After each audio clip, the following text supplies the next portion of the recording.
All right, so now I'm going to wrap up the show and doing a segment on the Sahel region of Africa.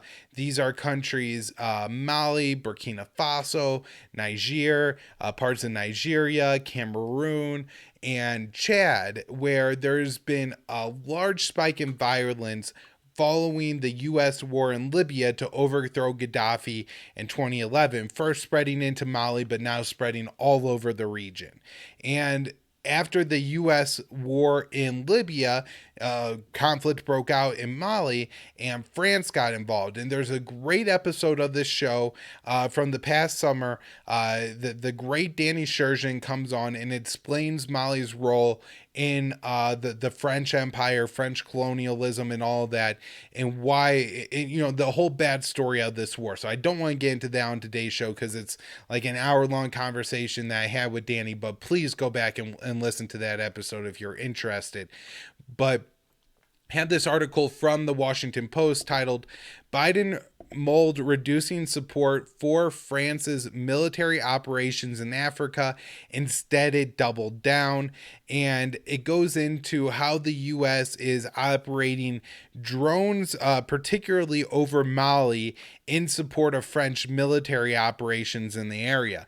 Now, the most significant part of this article is that prior to the AUKUS deal, that's the Australia, UK, US agreement, where the US is going to provide nuclear-powered submarine technology to Australia, and then because of that, Australia backed out of a diesel-powered submarine agreement with France, causing frictions between the U.S. and France because this was major costly to the French military-industrial complex. And so after that, the U.S. decides to double down in Africa. Now, let's just talk about the reason that the U.S. is signing the AUKUS agreement, the reason the Biden administration would be moving away as originally intended from the war in the Sahel, from the war in Mali, is because, they envision this great pivot to Asia because we gotta confront the rising Chinese dragon and everything like that. But in reality, what is happening here is that the U.S. signing this AUKUS deal and then, the resulting decisions by the Biden administration has further embroiled America in northern and western Africa where it doesn't want to be at all. It's just completely insane how backwards all of America's policies are and how everything ends up blowing up in our face. We have AUKUS that's supposed to be this, great thing for countering China, except now we're more pinned down in Africa than ever before. So that's kind of the situation with the geopolitics here with the U.S. and Africa. Now, to get into Mali a little bit more, this is a country that's had two coups in the past 2 years where they've overthrown a government. I don't think it was elected, but civilian leadership government was overthrown by the high-ranking colonels in the military. And after the second coup, the military put out a plan where I think they were going to hold elections in like 5 years. And so I'm not exactly sure even what side of this war France is on, because that military is fighting against the jihadists. France is fighting supposedly against the jihadists, but now a coalition of like 15 West African states, and this is mostly the former French colonies in Africa, have announced sweeping sanctions against Mali because the military leadership there isn't going to hold elections for 5 years. Of course, the people of Mali are very upset about this and launched massive protests, and aid groups are warning that it's going to be an absolute catastrophe because of these sanctions, which, by the way, the European Union is expected to fall in line with on. And so I'm not exactly sure of what exactly France is trying to accomplish in Mali, because it doesn't seem like they even have a real actor that they're backing at this point. in part response to the coups and everything else, and the lack of success in the war, the fact that French soldiers have been killed there, they had announced earlier this year that they were going to unwind the operations a little bit. And so I believe that it has happened to some extent, but in response, the government of Mali, the ruling military coalition there, has basically, used Russian forces. Now there's pretty I don't think it's questioned that there are Russian forces in northern Mali there helping out the government and everything like that.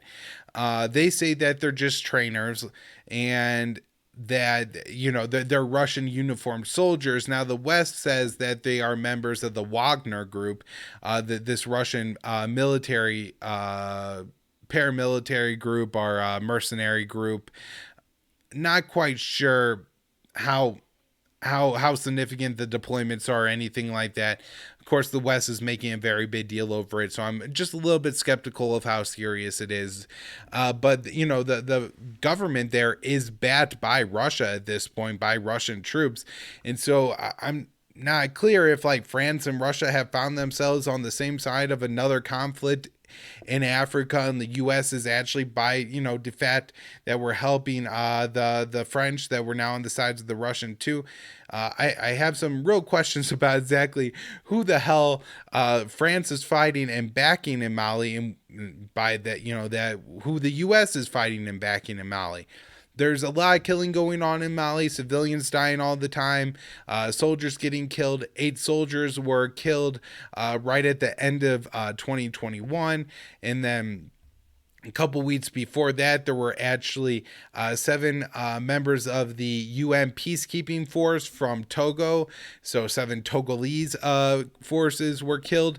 And then just today or yesterday in Mali, there was a French soldier who was killed by an attack on France's army base, the one that they have remaining in Mali. And so, and that's in Gao.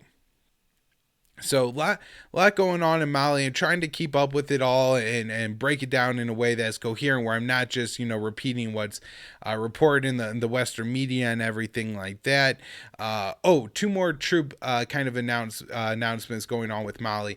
The first is that Chad is going to deploy 1,000 troops to Mali. This is significant in one way because from the perspective of Chad, as this is a country who saw a change in leadership in 2021. The former president Deby was killed and his son took over. It was common for Chad's forces to be used in the Sahel region, under the command of his father, and so it seems that the son is kind of picking up and largely carrying out operations in the same way. And then Sweden is announcing that they're going to withdraw their 400 troops from the French mission to Mali.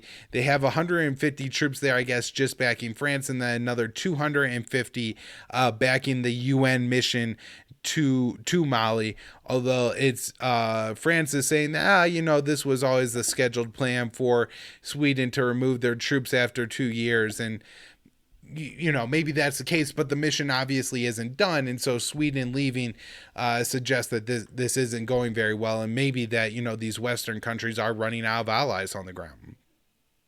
So I think that's what I have on Mali. Very important what's going on there, and of course the conflict there has spread all over. Just to get back and I guess mention one more thing in the Washington Post article, which is mainly promoting it in positive towards the U.S. support for France and Mali. But it does say in there that, critics are saying that the strikes are actually creating more terrorists than they're killing. And that does seem to be the case with how we've seen terrorism spread throughout the region. And so one story on Chad before we move on to some of the rest of the region, and that is the government there, led again by the younger Deby, has decided to release 250 members of armed groups that were against the central government there. And I'm not sure if these are the people that were fighting against the government when his father was killed, or if this is a different group of rebels in Chad. But it is usually signed to try to engage in peace talks and have some steps in the right direction if you're releasing members of an opposition group. Now, of course, me not understanding Chad all that well, maybe there's something going on here where, you're releasing members of one opposition group to then use them or leverage them against a different opposition group, or, you're keeping more extremist, or what you view as more extremist, or more prominent elements of the opposition in prison in exchange for releasing maybe people who are a little bit more moderate or less capable or something like that. I don't know how, if this is like more of a nefarious and savvy move, or if it's really just an effort to generate peace talks in Chad. Burkina Faso. This is one of the countries south of Mali that has experienced an explosion of violence since the U.S. war in Libya and the French Forever war in Mali. There's a joint coalition of Burkina Faso and forces from Niger that claim that they wiped out, and this was in the middle of December, 100 terrorists. Could be that they killed 100 terrorists. Could also be that they killed a good number of civilians in there. And then 41 people were killed in an ambush in Burkina Faso. I think there were quite a few military soldiers that were involved that were also killed. And the violence in Burkina Faso has gotten to the point over the past few months that there's been protests against the government, and the president there, who I think is the main power holder, fired the prime minister. And maybe that was just like kind of a token move to try to alleviate some of the conflict. At the same time, maybe the prime minister was a part of the problem, but it doesn't seem like the situation has gotten all that much better in Burkina Faso. And in fact, as I record today, there are what sounds like pretty solid reports that there are a mutiny of some soldiers in Burkina Faso, and that their main reason that they're upset is because the government isn't giving them the resources that they need to take on the militants, and that the military has lost a lot of soldiers, right? They're dying because the government isn't doing enough against these militants. And so that is reported had to start to mutiny. Now, some people are saying that that's a coup. I'm not quite sure exactly what's happening on the ground in Burkina Faso here, but definitely something that I will keep my eye on. And if there is a coup, talk about more in the coming days. Again, there are reports too that seem somewhat accurate that people have heard gunfire. Hundreds of people have been killed in and around Nigeria and Niger over the past couple of months, and this is the violence spreading to those countries as well. I don't always talk about and break down all the times that there's these massacres of 20, 30, 50 people in these various countries, in part because a lot of the times the only reporting that you get, especially in Western media, is men on motorbikes showed up with guns and burned down a village and killed 50 people, which may have happened, may not have. I don't know. I'm guessing that again, there's a good amount of violence going on, and maybe the body counts are right, but actually understanding what caused this conflict and all that, like what if one side is engaging in terrorism, or if this is more tit for tat violence. Some of it I know is stemming from like land conflicts, herders versus farmers, things like that. But at the same time, it's so hard to actually pin down what's happening in these attacks that I think are typically happening in more remote villages. And there's just people after that say a lot of people died, but no real reporting on who it is or why or what the long-standing conflict is. The U.S. says that it is assisting Niger in developing its Army's basic training program. The big problem here is that a lot of these armies, like the U.S. Army, has a history of a lot of human rights violations and will likely commit them in the future. And so the more the U.S. is involved in training and involved in crafting what happens in these different armies, the more we're responsible for what those armies do.